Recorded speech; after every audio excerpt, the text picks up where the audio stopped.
આગળ સમાચારમાં વાત કરીએ તો સુરતથી સમાચાર પ્રાપ્ત થઈ રહ્યા છે. કહી શકાય કે સુરતમાં સચિન જીઆઈડીસીમાં 32 વર્ષીય યુવકનું મોત થયું છે. તો યુવકને હાર્ટ એટેક આવ્યા હોવાની આશંકાઓ વ્યક્ત કરવામાં આવી છે. સાથે જ કહી શકાય કે યુવક જ્વેલરીમાં કામ કરતો હતો. સાથે જ મૃતકને કોઈ પણ પ્રકારની બીમારી ન હતી.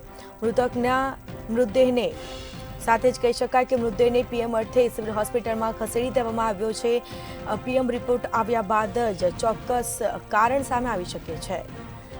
તો સચિન જીઆઈડીસીમાં 32 વર્ષના યુવકનું મોત થયું છે. યુવકને હાર્ટ એટેક આવ્યો હોવાની આશંકા હાલ પ્રાથમિક તારણ કાઢવામાં આવ્યું છે, પરંતુ તેના મૃતદેહને પીએમ અર્થે મોકલી આપવામાં આવ્યો છે. પીએમ રિપોર્ટ આવ્યા બાદ જ સમગ્ર જાણકારી સામે આવશે. તો મૃતકને કોઈ પણ પ્રકારની બીમારી ન હતી. યુવક જ્વેલર્સના શોરૂમમાં કામ કરતો હતો.